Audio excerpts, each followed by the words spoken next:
오늘 저는 시편 146편 3절로 7절의 말씀을 가지고 주 안에서 복 있는 삶이란 제목으로 은혜의 말씀을 나누고자 합니다.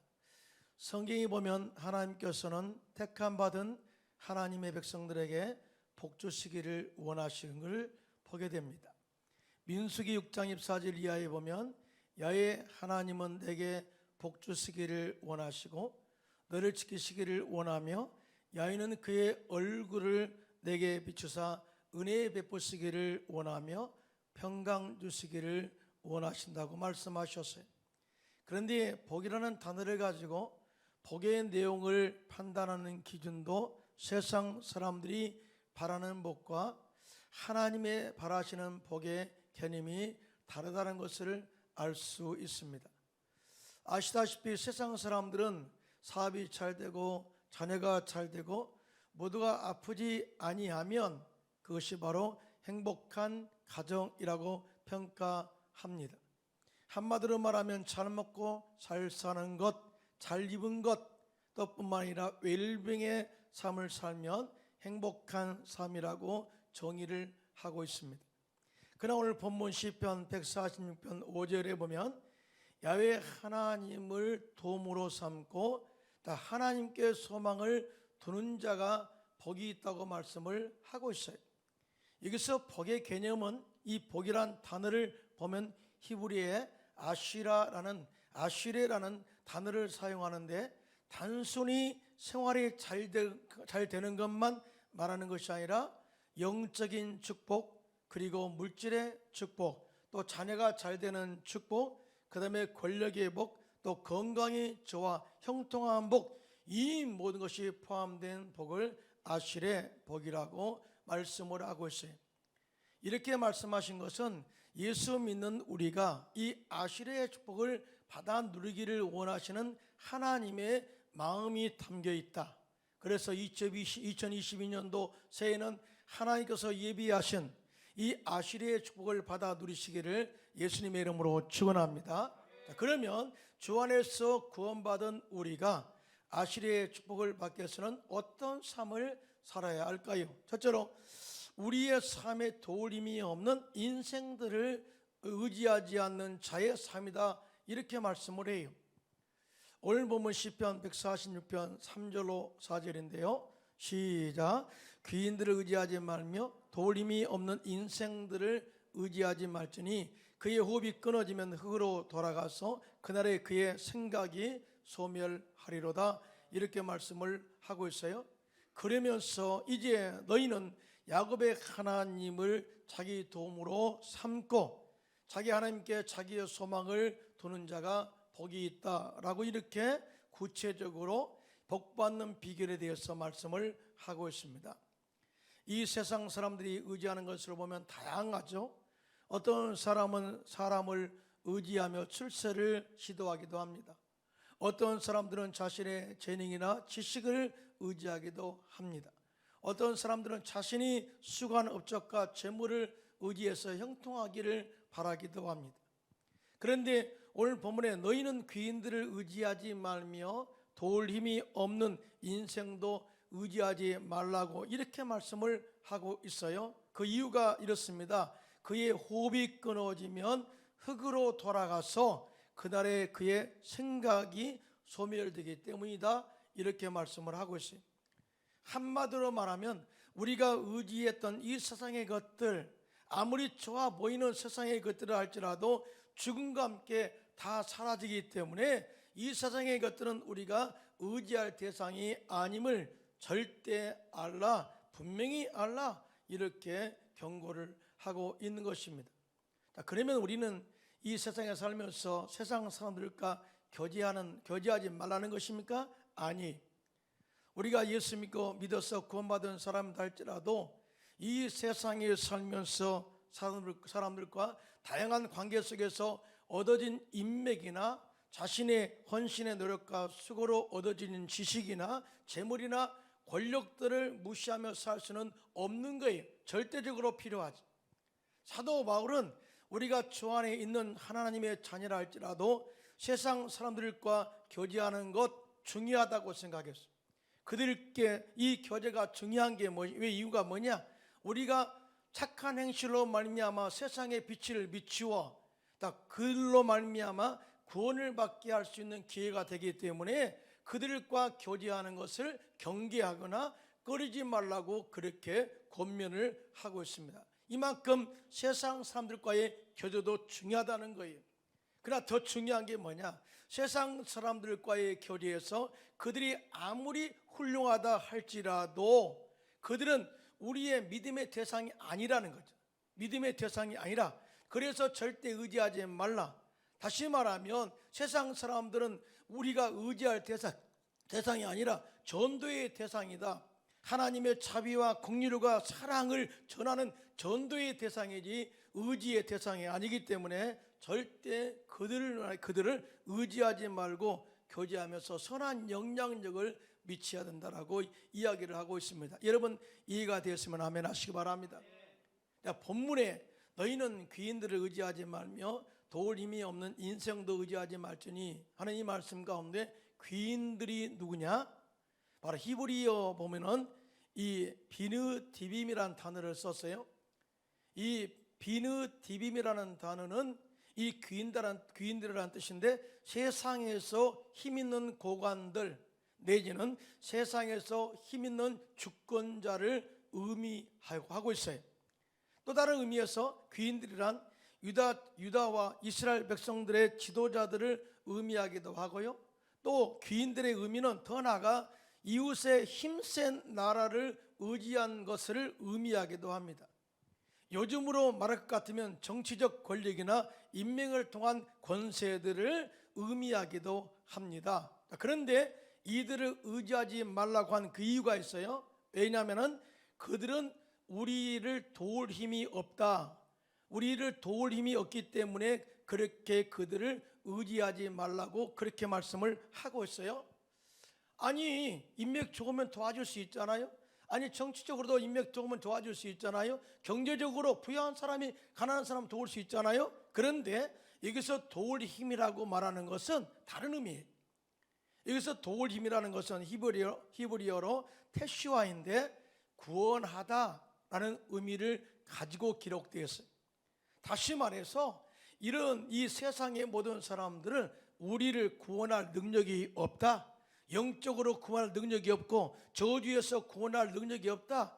뿐만 아니라 우리를 질병에서 구원할 능력이 없다. 영생의 삶으로 인도할 능력이 없다. 그러므로 그들은 우리의 모든 절박한 상황 가운데서 전적으로 모든 면에서 총체적으로 도울 수 없기 때문에 그들을 의지하지 말라 이렇게 말씀을 하고 있는 것입니다. 그래서 이런 의미도 있죠. 사실은 귀인들 할지라도 최고의 권력자라 할지라도 자신의 구원의 문제도 해결할 수 없는 존재인데 어떻게 우리들의 삶을 구원의 문제를 다룰 수 있겠느냐? 구원의 문제를 해결할 수 있겠느냐? 우리를 저주에서 구원할 수 있겠느냐? 질병의 문제에서 해결할 수 있겠느냐? 절대 그럴 수 없다라는 거예요. 오직 우리의 영혼의 문제, 저주로부터 구원하시는 하나님의 은혜, 우리의 모든 질병을 치유하시는 하나님의 은혜, 이것은 오직 십자가의 은혜와 사랑, 하나님의 자비와 긍휼과 자비로부터 오는 것을 믿으시기를 예수님의 이름으로 축원합니다. 그래서 도울 힘이 없는 인생들을 의지하지 말고 야곱의 하나님을 의지하라고 말씀을 하고 있는 거예요. 시편 60편 6절로 8절은 이렇게 말씀합니다. 시작. 오직 그만이 나의 반석이시요 나의 구원이시요 나의 요새이시니 내가 흔들리지 아니하리로다. 나의 구원과 영광이 하나님께 있으며 내 힘의 반석과 피난처도 하나님께 있도다. 백성들아 시시로 그를 의지하고 그의 앞에 마음을 도하라. 하나님은 우리의 피난처시로다. 이렇게 말씀하셨습니다. 또한 우리가 인생들을 의지하지 말아야 할 그 이유는 그의 호흡이 끊어지면 흙으로 돌아가서 그날에 그의 생각이 소멸하기 때문이다 라고 그 의지하지 말아야 할 이유를 이야기하고 있어요. 본문의 호흡이 끊어진다고 하는 말씀은 하나님의 영이 떠난다라는 의미를 가지고 있습니다. 우리 인생에서 하나님의 영이 떠나면 영적으로 죽어버려요. 주님과의 영적인 생명이 단절돼 버려요. 자, 생명이 호흡이 단절돼 버리면 그의 모든 생명을 끊치게 되고 거기서 멈추고 사라지는 거예요. 사람이 호흡이 멈추고 생명이 끊어지면 그 영은 예수 믿는 자는 천국에 갈 것이고 믿지 않는 자 지옥 가게 되고 그의 육체는 흙으로 돌아가고 그의 생각도 다 소멸된다라고 이야기를 해요. 자, 여기서 이 소멸되는 생각에 대해서 다시 한번 생각해 봐야 돼요.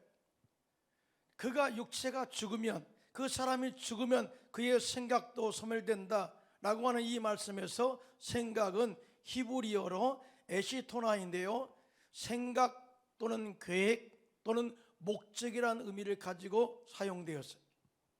다시 말해서 인간은 자신의 생각의 계획이나 삶의 목적에 대해서 포괄적으로 계획을 세운다는 거예요. 나름대로 어떤 인간은 부자가 되기 위해서 위대한 인물이 되겠다는 목적과 계획을 가지고 그렇게 미래를 설계할 것입니다. 또 어떤 사람은 집을 훌륭하게 짓겠다는 계획을 가지고 튼튼한 기초를 쌓고 영원한 보존을 위해서 강한 벽돌로 집을 세우기도 할 것입니다. 또 지적인 면에서 어떤 사람은 과학적 이론이나 철학적 이론 혹은 정치적 정책을 펼치면서 한 시대를 떠들썩하게 만들기도 할 것입니다. 그러나 이러한 이론이나 정책도 그 주창자가 죽고 그가 살았던 시대가 지나고 나면 그의 영향력은 서서히 소멸될 수밖에 없다는 것을 말씀을 하고 있는 거예요. 여러분, 이런 예는 멀리 있지 않고 우리 주변에 지금도 존재하고 있습니다. 이번 3월 9일은 대통령 선출하는 날, 대선의 날이죠. 대선 후보들은 대통령이 되겠다고 공약과 정책을 발표하면서 표심잡기에 총력을 기울이고 있습니다. 자, 이렇게 해서 대통령이 되었다 칩시다. 그러나 대통령의 권한도 임기도 5년이면 다 끝나는 거예요. 그가 대통령이 되면 탁월하게 펼쳐가겠다고 하는 정책이나 계획도 제대로 이루지 못하고 그가 대통령 자리에서 물러나면 모든 것이 소멸되는 것이 권세다라고 이렇게 말씀을 하고 있거든요. 아니, 우리 코로나 한번 볼까요? 이 코로나, 우리들은 코로나와 함께 방역을 책임지겠다는 정부와 백신 접종이 중증 환자로 진행되는 위험을 막을 수 있다는 질병관리본부의 본부의 말을 믿고 지금까지 백신 접종에 매진해 왔습니다. 기저질환자를 제외한 모든 사람들은 이 말을 믿고 3차 접종을 마치면서 코로나 종료를 꿈꾸었을 것입니다. 저 역시 3차 접종을 마쳤어요. 그런데 말이죠, 2월 10일 어제 토요일부로 질병관리청 중앙방역대책본부에 따르면 이날 오전 0시 기준 신규 코로나19 확진자는 54,941명으로 늘어나 누적 129만 4,205명으로 집계되었습니다. 이와 같이 갈수록 증가세의 가속도가 붙고 있는데요, 2월 말에는 확진자 수가 10만 명이 넘어갈 것이라고 예상을 하고 있습니다. 자, 무슨 말이에요? 이러한 상황에서 정부의 계획이나 정책으로 또 질병청 관리의 본부의 정책으로 계획으로 이 모든 것이 끝날 수 있을까요? 자, 세상의 모든 정부나 또 질병관리본부도 이 코로나의 방역에서 역시 또 책임질 수 없는 부분이라 그 말이에요. 여러분, 우리나라뿐입니까? 전 세계 미국도 마찬가지고요, 미국의 바이든 대통령도 이렇게 책임질 수 없다 그 말이죠. 이렇게 우리 인간은 나약한 존재라는 사실이에요. 그래서 예수님께서는 마태복음 10장 28절에 이렇게 말씀을 하셨어요. 시작. 몸은 죽여도 영혼은 능히 죽이지 못하는 자들을 두려워하지 말고 오직 몸과 영혼을 능히 지옥에 멸하실 수 있는 이를 두려워하라, 이렇게 말씀을 하고 있어요. 그렇습니다. 우리는 오직 생명의 문제는 하나님께 있음을 믿으시고 우리의 모든 것을 다 주께 맡기고 의지하는 삶을 살게 되시기를 예수님의 이름으로 축원합니다. 이사야 선지자는 이사야서 2장 22절에 이렇게 말씀하고 있죠. 시작. 너희는 인생을 의지하지 말라. 그의 호흡은 코에 있나니 새말 가치가 어디 있느냐라고 말씀을 하고 있습니다. 옛말에 이런 말이 있어요. 아마 여러분들도 들어보셨을 거예요. 한 고을에 원님의 개가 죽으면 많은 사람들이 개를 조문하러 온다고 해요. 그러나 실제 원님이 죽으면 사람들이 조문을 오지 않는다고 하죠. 무슨 말인지 알지 않습니까? 권력이 있을 때는 그 앞에서 잘 보이려고 개가 죽어도 조문을 오지만, 권력을 가진 자가 죽으면 모든 권력이 상실되기 때문에 도움받을 필요가 없기 때문에 조문을 오지 않는다는 것이죠. 자, 그래서 우리가 살아있을 때 권력이 얼마나 중요한가, 이것만 우리가 생각하자는 거예요. 죽으면 끝난다는 거예요. 그러면서 전도서 9장 4절에 이렇게 말씀합니다. 시작. 모든 산자들 중에 들어있는 자에게는 누구나 소망이 있음은 산개가 죽은 사자보다 낫기 때문이다, 이렇게 말씀을 하고 있습니다. 이 말씀은 밀림의 왕자라 할지라도, 밀림의 왕자 사자라 할지라도 죽으면 살아있는 개보다 더 못하다는 것을 말씀을 하고 있는 거예요. 그러면서 죽은 사자는 아무 소망이 없다. 여러분, 우리 인생도 똑같아요. 살아있을 때는 뭔가 있는 것처럼 떵떵거리고 큰 소리치고 살았던 사람이라 할지라도 그가 죽으면 모든 것이 소멸됨으로 말미암아서 어떻게 떵떵거릴 수가 있겠습니까? 어떻게 산 사람에게 영향을 미칠 수가 있겠습니까? 이러한 영적인 생명의 원리를 이제 알았으니 우리는 도울 힘이 없는 인생들, 그리고 죽으면 그의 모든 영광도 사라질 인생들을 의지하지 말고 우리들의 생명을 구원하시고 우리들의 생사복을 주관하시는 전능하신 하나님을 의지함으로 여러분의 삶이 물된 동산이 되어서 가문에도 풍성한 열매를 맺는 축복의 가문이 되시기를 예수님의 이름으로 축원합니다. 둘째로, 야곱의 하나님을 의지하고 하나님께 소망을 두는 자가 복이 있다고 그랬습니다. 오늘 보면 시편 146편 5절인데요 함께 합독합니다. 야곱의 하나님을 자기의 도움으로 삼으며 야훼 자기의 하나님에게 자기의 소망을 두는 자는 복이 있도다, 이렇게 말씀을 하셨어요. 왜 하나님은 야곱의 하나님께 의지하는 자, 도움을 두는 자, 소망을 두는 자라고 말씀하셨을까요? 아니, 아브라함의 하나님도 있잖아요. 이삭의 하나님도 있잖아요. 그런데 야곱의 하나님께 자기 도움을 삼은 자라고 하는 그 의미를 우리는 여기서 다시 한번 찾아봐야 돼요. 왜 하나님께서 이 시편 기자는 야곱의 하나님께 소망을 두는 자, 이렇게 이야기했을까요? 여기서 말한 야곱의 하나님은 평생에 야곱을 인도하고 지키신 하나님을 말합니다. 야곱의 허물과 실수에도 불구하고 시련과 연단의 과정을 통하여 그의 인격과 성품을 바꾸셔서 믿음의 조상 반열에 세우셔서 영원히 그의 가문이 복을 받게 하신 하나님의 말씀인 것을 우리가 알 수가 있습니다. 여러분, 야곱이 얼마나 교활한 걸 알잖아요. 야곱은 그 자체가 이름이 사기꾼이었어요. 그래서 야곱은 팥죽 한 그릇으로서 사냥 갔다 배고파한 형에게 팥죽 한 그릇을 주면서 장자권을 샀던 자입니다. 아니, 형제라면은 그냥 줄 수도 있잖아요. 그런데 교활해서 팥죽 한 그릇으로 그 형 에서에게 장자권을 샀던 자.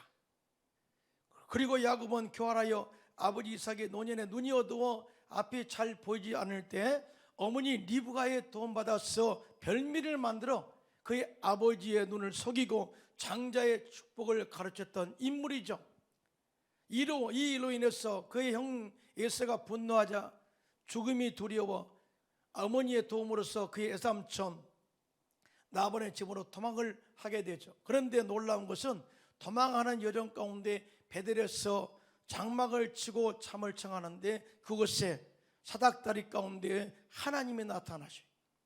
그리고 말씀하시기를 나는 야훼 너의 조부 아브라함의 하나님이요 너의 아버지 이삭의 하나님이라. 내가 누워있는 땅을 내가 너와 내 자손에게 주리니 땅의 모든 족속이 너와 내 자손으로 말미암아 복을 받으리라. 할렐루야. 엄청난 복을 선포하셔요.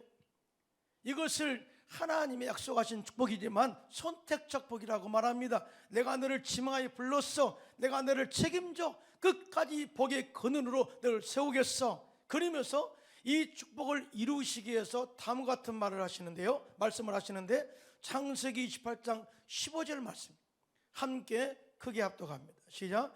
내가 너와 함께해서 내가 어디로 가든지 너를 지키며 너를 이끌어 이 땅으로 돌아오게 할지라. 내가 내게 허락한 것을 다 이루기까지 너를 떠나지 아니하리라 하신지라. 이렇게 말씀을 해요. 무슨 말이에요? 내가 약속한 거 알지? 단순히 약속한 것만 아니야. 내가 약속한 것은 내가 반드시 너를 통해서 지킬 거야. 사실은 네가 아무리 수고해도 그 약속은 이룰 수 없어. 그래서 내가 너와 함께 할 것이야.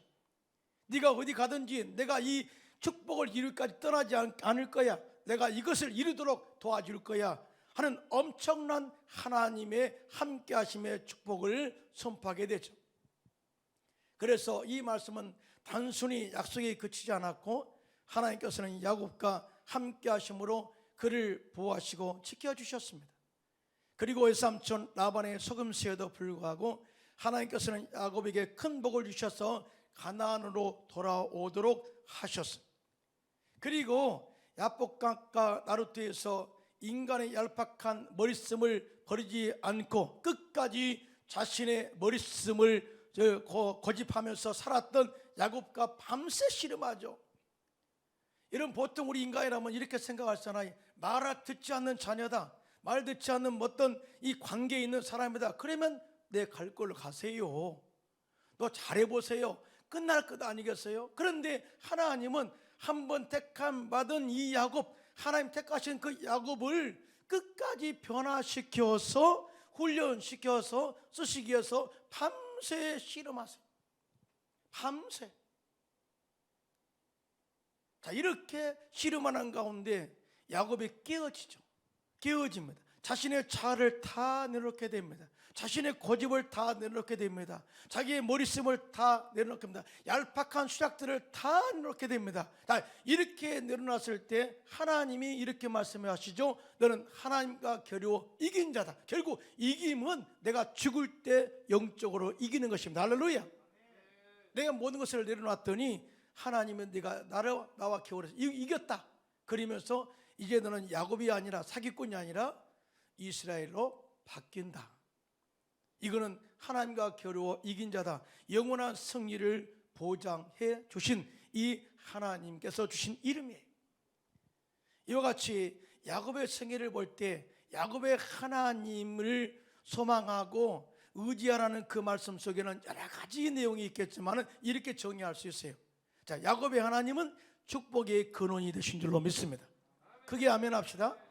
야곱의 하나님은 축복의 보증이 되신다는 거예요. 야곱의 하나님은 우리와 항상 늘 함께 하시고 우리를 지키시고 이 보호하시는 피난처가 되신다라는 것을 말씀하고 있어요. 그래서 시편 46편 7절과 11절은 이렇게 말씀하시는데요. 시작.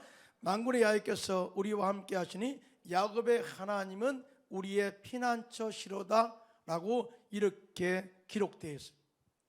더 나아가 야곱의 하나님은 우리의 고집과 간사함과 아집을 꺾으시고 마침내 우리의 인격과 성품을 하나님 성품 닮게 하시고 사기꾼 야곱의 이름을 이스라엘로 바꾸셔서 하나님 안에서 영원한 승리를 보장하셨고 그의 가문의 축복을 영원히 내리시는 하나님이시다. 이렇게 총체적인 결론을 낸 거예요.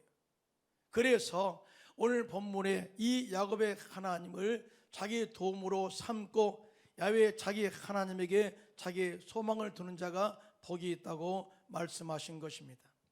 자, 그러면 왜 시편 기자는 이스라엘 백성들에게 이렇게 말씀을 하셨을까요? 이는 역설적 하나님의 뜻이 있어요. 보통 우리가 어떤 자녀와의 관계에서 잘 자녀가 말을 들으면 더 이상 그에 대해서 순종하라, 효도하라 그렇게 말할 필요가 없죠. 그런데 이렇게 이스라엘 백성들에게 야훼 하나님, 야곱의 하나님께 소망을 두라, 도움을 삼아라 한 이유는 이스라엘 백성들이 그렇게 살지 않았기 때문이라는 것을 증명되어져. 그들은 한때 하나님을 도움으로 삼지 않고 하나님께 소망을 두지 않고 강력한 군대를 자랑하는 애굽과 바벨론과 아수르의 도움을 삼고 의지하며 살았습니다. 그들의 바람대로 그 국가들이 이스라엘 백성들을 지켜주었을까요? 아닙니다. 역사적으로 보면 그들을 지켜줄 것이라고 믿었던 아수르는 BC 722년에 북이스라엘을 쳐서 멸망시켰어요. 그리고 그들이 믿었던 바벨론은 BC 586년에 유다를 쳐서 예루살렘을 함락하고 수많은 유다 백성들을 바벨론 포로 끌려가서 고난을 받게 했어요. 70년 동안 이 고난의 삶을 살게 했어요. 자, 그들의 결말은 믿었던 나라들로 말미암아 패망하게 되었다. 자, 인간을 의지했던 삶은 패망이다, 이렇게 증명하고 있는 거예요. 이스라엘 백성들이 바벨론 포로로 끌려가 70년 포로 생활을 할 때 사실 미래에 대한 보장이나 희망이 보이지 않았습니다. 그래서 그들은 이러한 환경에 실망하여 미래에 대한 소망을 잃고 절망에 빠지고 말았습니다. 그때 하나님께서는 예레미야 선지자를 통해서 당신의 소망, 앞으로 당신이 이스라엘을 어떻게 이끌어갈 것인가, 소망의 메시지를 선포하게 한 말씀이 바로 예레미야서 29장 11절에 함께 합독합니다. 시작. 이 말씀이라 너희를 향한 나의 생각을 내가 아나니 평안이요 재앙이 아니니라. 너에게 미래와 희망을 주는 것이니라. 여러분, 이 말씀의 메시지가 여러분의 삶에, 여러분 마음에도 심어지기를 예수님의 이름으로 축원합니다. 하나님 우리의 미래에 좋은 것을 예비하시고 희망찬 삶을 살기를 원하신다는 거죠. 여러분, 우리가 믿음 생활한다, 이 말을 참 많이 합니다. 그런데 믿음의 대상, 믿음의 우리의 모든 이 본체는 누구냐? 바로 십자가의 은혜입니다. 예수님께서 십자가에서 마귀를 멸하시고 마귀의 정사와 권세를 벗겨버리시고 영원한 승리하신 이 구원의 완성을 믿는 것이 우리의 믿음의 본체예요. 믿음의 우리 핵심이에요. 여러분 믿으시면 아멘 하시기 바랍니다. 그런데 십자가는 실패가 아니라는 거죠. 십자가는 영원한 승리를 보장하는 것이고 십자가는 영원한 소망과 희망을 선포하는 것이라는 사실을 알 수가 있습니다. 사실은 예수님을 잡아서 십자가에 달았던 무리들은 바리새인과 대제사장 무리들이었어요. 그들은 예수 그리스도를 메시아로 받아들이지 않았습니다. 그래서 예수를 죽이면, 십자가에 처형하면 그들이 승리했다고 믿었어요. 그래서 그렇게 십자가에 달려 죽게 하고 그들은 승리했다고 외쳤어요. 그러나 예수님께서는 십자가에서 죽으실 때 다 이루었다 하심으로써 구원의 완성을 선포했습니다. 믿으시면 아멘. 이것이 바로 역전의 승리라고 하는 거예요. 더 나아가 우리에게 희망이 되는 것은 예수님께서는 장사 지낸 지 3일 만에 사망 권세를 이기시고 부활하심으로 말미암아 죽은 자들의 산 소망이 되게 하시고 영원한 생명의 산 증인이 되게 했다는 것을 볼 수 있어요. 이에 대해서 베드로전서 1장 3절입니다. 시작. 우리 주 예수 그리스도의 아버지 하나님을 찬송하리로다. 그의 많으신 긍휼대로 예수 그리스도를 죽은 자 가운데서 부활하게 하심으로 말미암아 우리를 거듭나게 하사 산 소망이 있게 하시며 라고 이렇게 선포를 하고 있거든요. 자, 예수의 죽으심은 구원의 완성. 자, 부활은 우리의 영원한 생명에 대한 보증이 되셨다. 자, 그러므로 우리가 예수님의 십자가를 믿어 이 구원을 받았다면 이 구원은 일시적으로 구원받고 끝나는 것이 아니라 영원히 우리 안에 생명으로 숨쉬게 될 줄로 믿습니다. 이 구원받음을 영원히 선포하는, 소망을 선포하는 저와 여러분들 되기를 예수님의 이름으로 축원합니다. 또한 우리가 예수를 믿었다고 하는 것은, 소망이 되는 것은 예수님께서 십자가에서 저주를 끊으시고 우리에게 아브라함을 주시겠다고 약속을 하셨어요. 그러니까 우리가 예수를 믿어 하나님의 자녀가 됐으면 가난의 저주를 끊어야 돼요. 잘 돼야 됩니다. 형통해야 됩니다. 여러분 기도하는 꿈이 이루어져야 됩니다. 단 이 모든 목적이 하나님의 영광을 위해서 잘되어야 됨을 이야기하고 있습니다. 믿으시면 아멘. 더 나아가 예수님께서 채찍에 맞음으로 우리의 모든 질병에 나았음을 믿고 내가 건강함을 바라보고 믿음으로 선포해야 될 줄로 믿습니다. 이렇게 우리가 믿음으로 살아갈 때, 하나님을 의지하고 소망을 두고 살아갈 때, 오늘 본문 시편 146편 6절로 7절은 이렇게 결론을 맺어요. 여호와 하나님은 정의로 심판하셔서 억눌린 자들을 자유하게 하고 줄인 자들에게 먹을 것을 주시고 갇힌 자들을 자유하게 하시리로다. 할렐루야. 이렇게 엄청난 축복이 보장되어 있다, 그 말이죠. 그러므로 우리는 절대 사람을 의지하지 말고 야곱의 하나님을 의지하시기를 예수님의 이름으로 축원합니다. 지금은 코로나 시대로서 미래를 예측할 수 없는 시대 가운데 살고 있습니다. 이럴 때 아무리 답답해도 다급해도 절대 도울 힘이 없는 인생들, 호흡이 끊어지면 모든 생각과 계획에 소멸될 인생들을 의지하지 말고 매 순간마다 우리와 함께 하셔서 우리를 도우시고 보호하시는 야곱의 하나님을 우리의 도움으로 삼고 하나님께 소망을 두고 삶으로 말미암아 막바지에 이른 이 코로나의 두려움을 슬기롭게 이겨내고 승리의 믿음의 삶을 사는 성도들이 되시기를 예수님의 이름으로 축원합니다.